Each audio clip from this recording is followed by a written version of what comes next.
coming to you from the Hilton Garden Inn Auburn Riverwatch. It's Mark with you for Lydia's Lunch Bunch, taking the show on the road to the Lewiston, Auburn Metropolitan Chamber of Commerce breakfast. We are covering news and events in the greater LA area and talking to the people making a difference in our community. Feel free to share your comments, questions, or suggestions via email at podcast@lydiamediallc.com. Today's show is brought to you by Ruper's Beverage and Redemption. When it comes to beer, wine, and spirits, don't botch it, squatch it. At 4 locations in Lewiston, Auburn, and Oxford. Learn more at rupersbeverage.com. And remember, the party starts at Ruper's. We're going to be bringing you interviews from new chamber members today, as we always do at the chamber breakfasts. But before we do that, let's take a look at some headlines for Thursday, June 11th. The Maine Secretary of State's office announced that both Democratic and Republican gubernatorial primaries will be decided by a ranked choice voting tabulation. The process could take more than a week to complete. The tabulation will begin at 1 p.m. on Friday and is open to the public and the media, and it will be live streamed on YouTube. Central Maine Healthcare announced Carrie Parody as its new Chief Nursing Officer. Parody has been with CMH for 21 years. She was named Bridgeton Hospital's Vice President of Nursing and Patient Care in 2024 and became Vice President of Nursing at Rumford Hospital earlier this year. She's been serving as interim CNO since March. The Lewiston Fire Department and Andwell Health Partners have partnered to offer a free car seat safety event scheduled for Thursday, June 18th from 2 to 6 p.m. at the Lewiston Fire Station No. 4 at 55 North Temple Street. No appointment is necessary. The Sun Journal reports that Lewiston's singing soldier Isaac Atkins will perform on America's Got Talent next Tuesday. The 23-year-old Army Sergeant attended Lewiston High School and is on active duty in Hawaii. He's been singing since age 6. His inspiration was his father, who would often play music from the Motown era whenever Atkins was in the car with him. Now it's time for the weather. Cloudy today with a high of 81 and a low of 65. Cloudy tomorrow with a high of 82 and a low of 63. And early morning clouds, then sunshine on Saturday with highs in the low 80s. In sports, the Red Sox, well, they still stink.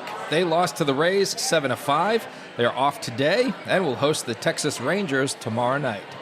High school playoffs preliminary rounds in boys lacrosse in Class B, Grey New Gloucester, Poland beat Morris 18-10, and in girls lacrosse Class A, Yarmouth shut out Lewiston Oak Hill 16-0. And the Maine Mayhem women's football team will close out its regular season against the Baltimore Nighthawks on Saturday night in Lewiston.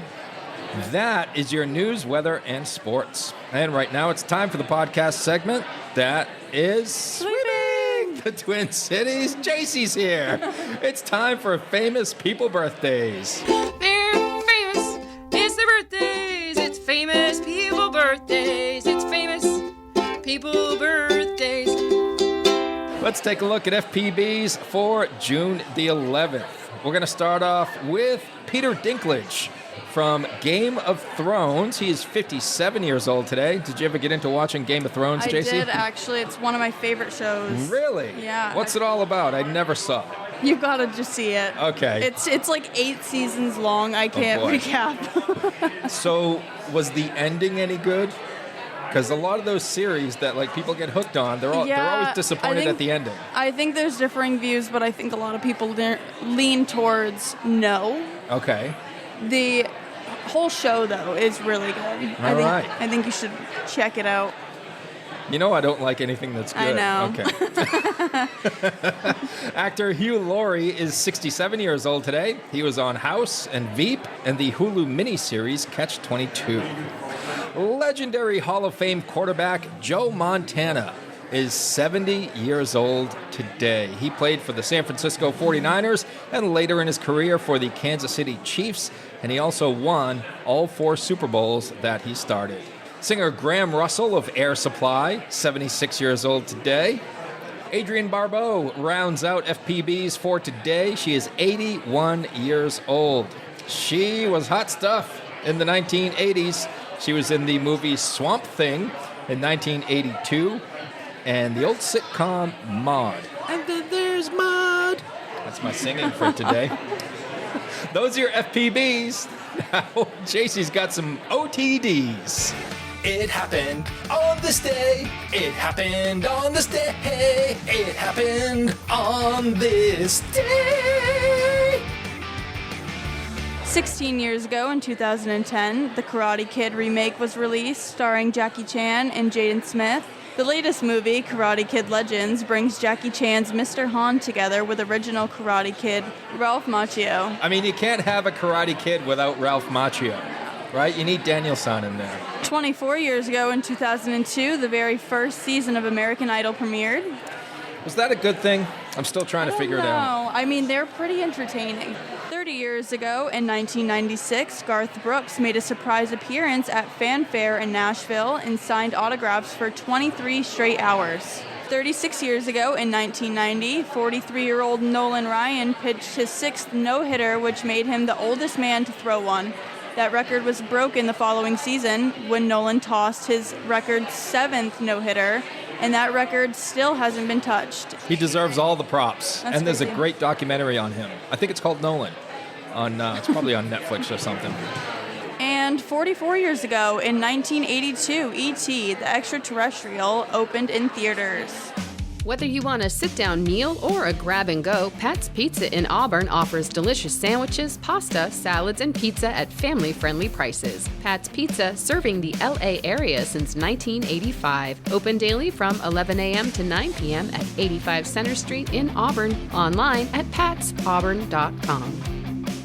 We are hanging out at the beautiful Hilton Garden Inn Auburn Riverwatch, and we're about to start our interviews with new chamber members. And look at this. We have the pleasure of being joined right now by Sharon Goes, who is the Androscoggin Police Athletic League president, Toni Ferraro, committee member, and for some reason, Tim Rucker.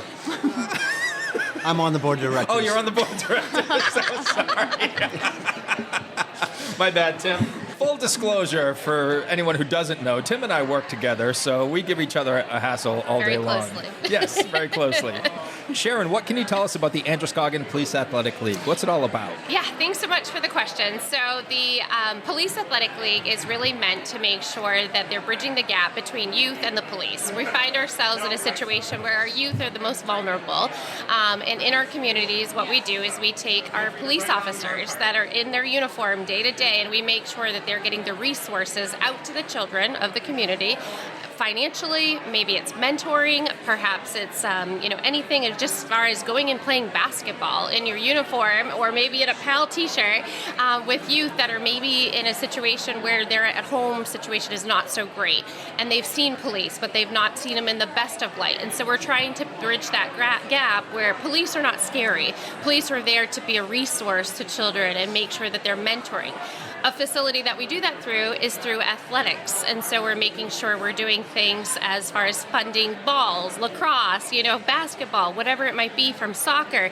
We just funded scholarships, so we just did 9 scholarships across Androscoggin County. So something that sets us a little bit differently than other PALs is that we're Androscoggin County versus just Lewiston, and so that has been a big change that's happened in the last few years, but we're super thrilled that we're here. I've got a few officers that may be stopping by as well today, which I'm super excited, but they're out on patrol too, so it depends on what's going on in the world. Yeah. But I'm also joined with Toni, who joined us a few months ago.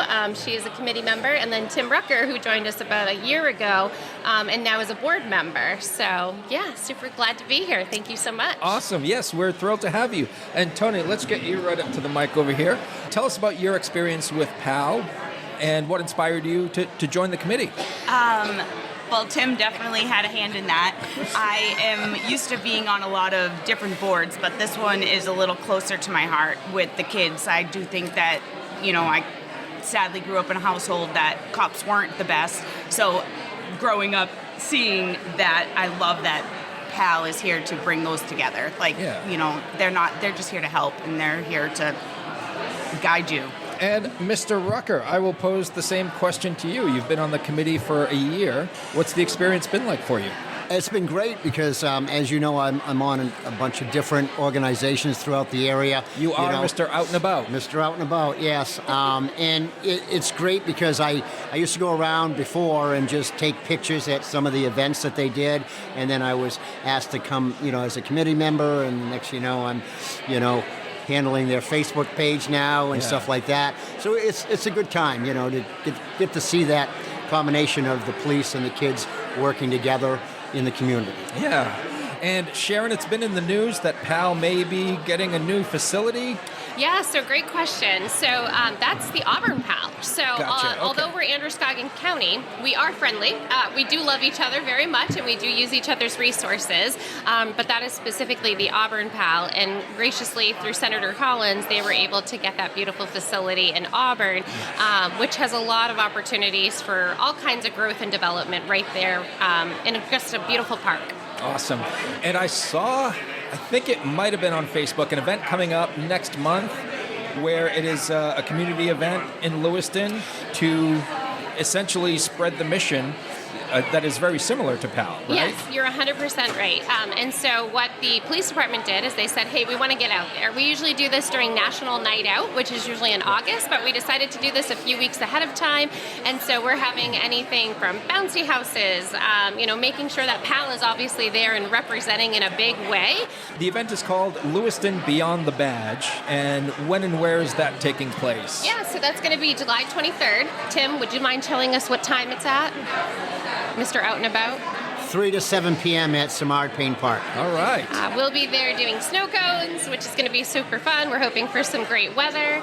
And so we'll be out there having various community events going on and a various amount of vendors. The city's put a lot of time and effort into doing this, and we're so thrilled to be part of it. Awesome. How can folks learn more about the Androscoggin PAL? Yeah, so that's a great question. So you're welcome to ask any of our board members, ask anybody on the Lewiston Police, Officer Ryan Gagnon specifically, and Officer Spencer Simino. Those are two of our board members that have a lot of knowledge and on-the-street talk that can really dig in a little bit. They're welcome to also check out our Facebook page, which Tim Rucker does head up for us. So, and that would be through Androscoggin PAL. He's beaming right now.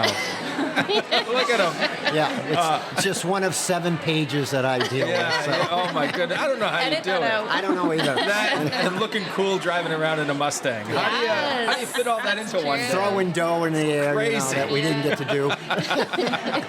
Sharon, Toni, and Tim, it's been a pleasure. Thanks so much for your time today. Thank you. We appreciate it. Thank you. Thank you, guys. Thank you.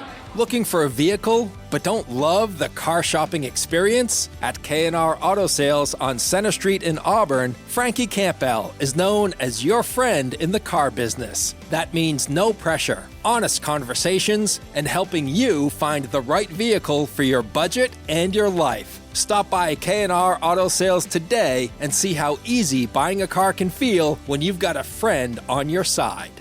And now we are joined by Phyllis Arnold Rand, who is the owner of Compass Rose Training Solutions. First of all, Phyllis, welcome to the Chamber. Thank you. It's a wonderful organization. I think you're going to love your experience. What can you tell us about Compass Rose Training Solutions? Well, I started this company after I retired from the water and wastewater profession.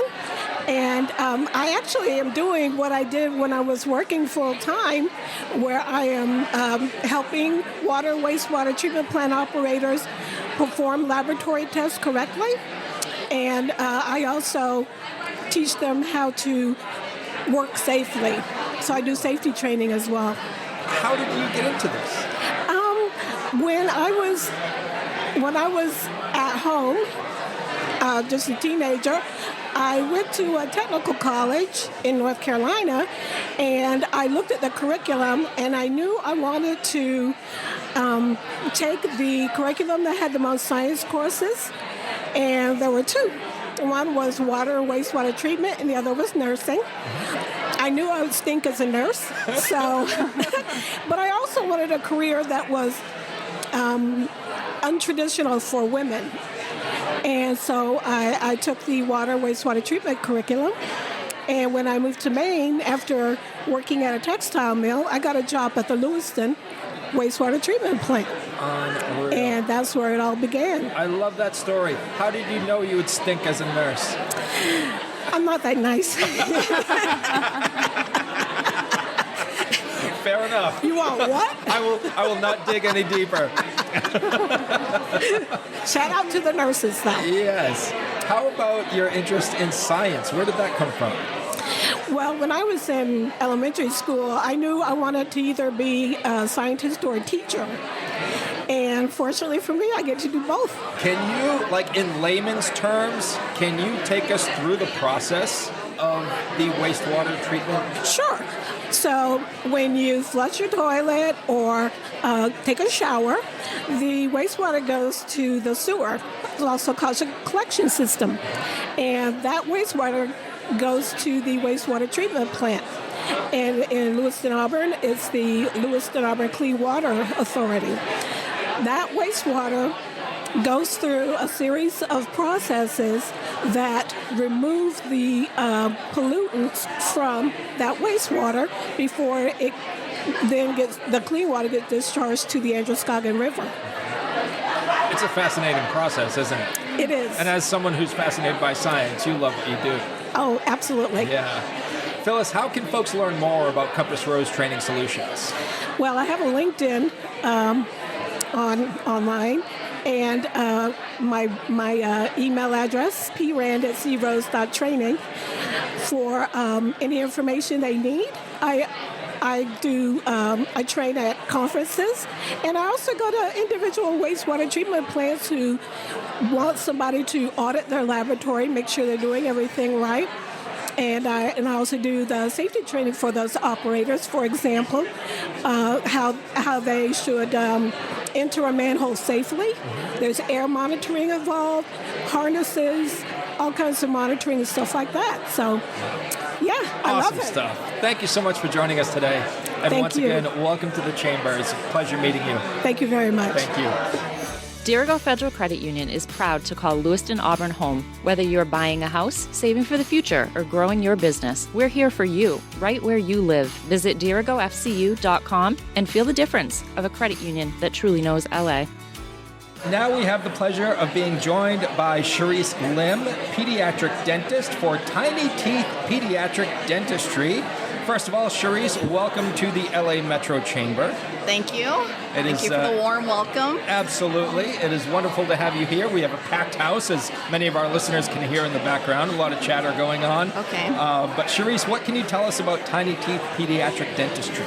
So it's going to be a very family-focused dental office. We will treat lots of kids, hopefully, and there'll be plenty of kids-center focus things like TVs and one of those Neodos that are so popular on Amazon. I don't know what that is. Could you explain that, please? Oh, okay. It's like a squishy toy that kids can play with. Okay. Yeah. Okay. And we'll try to treat all the parents and kids like family in the community. So we're very excited to be opening soon. I think our target date should be July 10th. But again, construction is still ongoing, so it might be pushed back. I apologize, but it's a work in progress, and we plan to stay for a long time. So Excellent. yeah, we want to make it, right. Yeah. Yeah. And where are you going to be located? We're going to be located at 62nd Street in Auburn, New Auburn. Okay. Yeah. Awesome. And how did you get into this line of work, Cherise? I shadowed a pediatric dentist when I was trying to apply for dental school, so that's how I got into it. Yeah. Who are better dental patients, children or adults? Well, it depends on how you see it, but for me personally, I like treating kids more so than adults, because when adults freak out in the chair, I don't have much, excuses for them, but for kids, I have a lot of sympathy for. So, yeah. Is there a specific age range that you treat? We will be accepting patients from 0 to 14. 0 to 14? Yeah. Okay, fantastic. And where can folks go online to learn more about your business? They can go to tinyteethpediatricdental.com. Fantastic.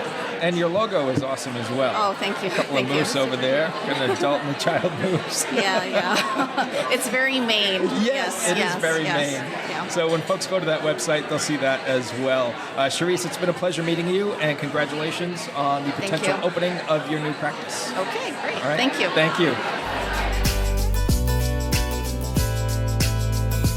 And now we have the pleasure of being joined by Joe Mendez, the founder of Massif MSP. MSP. Welcome to the Chamber, Joe. How are you doing today? Thank you. It's great to be here. Excellent. What can you tell us about Massif MSP? Yeah, so we're an IT provider, a managed service provider that supports the IT needs of most businesses.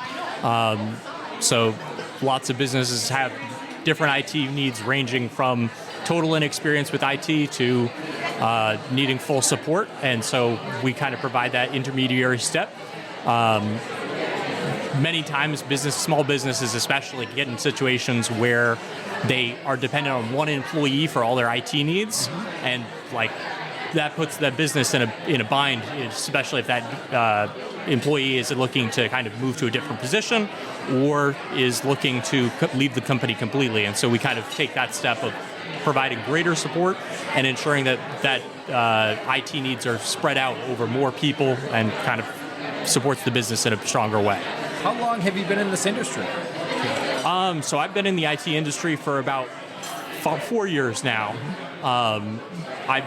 This company itself is fairly new. We opened it in the last 6 months, kind of from a need that we found in the region. Yeah. So. Are you specializing with small businesses? Is that who you serve predominantly? Yeah. So we're kind of in an interesting spot right now in that we're just taking project work. The clients that we currently have, we do kind of provide more full support for them. Yep. So as we kind of grow, we'll be looking more to grow in both sectors. Yeah, and this is an industry that is constantly changing, right? Yeah. Oh, yes. There's no normal day for you, I'm guessing. Exactly. Right? So nothing stays the same and everything is always changing. Yeah. What inspired you to pursue a career and open a business in IT? Yeah, just from a recognition of a real need and understanding the state of cybersecurity. So I came from a Fortune 500 company where I was flying California, Maine, taking care of cybersecurity for a semiconductor company and for a company that made chips for electric vehicles. Wow. And so taking all of that knowledge and realizing that like my parents owned a small business themselves and they were always dealing with IT problems left and right. Yeah. And so recognizing that level of support is needed for small businesses today in order to, just based on the cybercrime that is happening and increased need of just the use of IT in businesses to drive growth is critical. Were you always fascinated by computers and technology growing up? Yeah, it's definitely been a lifelong interest that I've had. Really? Yeah. Was there something specific that got you into it?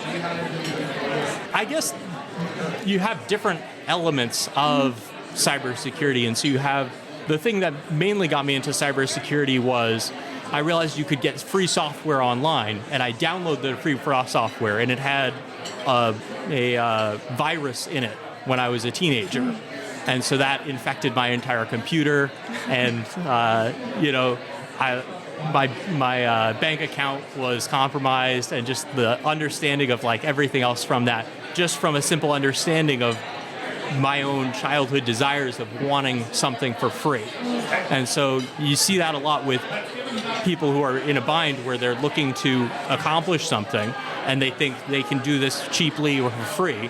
And you end up in a situation where you're dealing with actors that you never knew are targeting you. Mm-hmm. So that's kind of my story of how I got into this. Joe, how can folks learn more about your business online? Yeah, you can go to massifmsp.com. That's massifmsp.com. And you can reach out to us from there. All right. What's the story behind the name, Massif? Yeah, so just Mount Washington is so prominent. You can see it from everywhere from Old Orchard Beach to Lewiston. And so just that central understanding of technology is the center of that kind of drives growth in the region was kind of our foundation behind that. Love it. Thanks so much for joining us today. You're welcome. Thank you. All right. Enjoy breakfast. Thank you. Thanks to Ruper's Beverage and Redemption for sponsoring today's episode. And if you'd like to be part of the Lydia's Lunch Bunch advertising family, reach out to Pam Ashby via email at pam@lydiamediallc.com.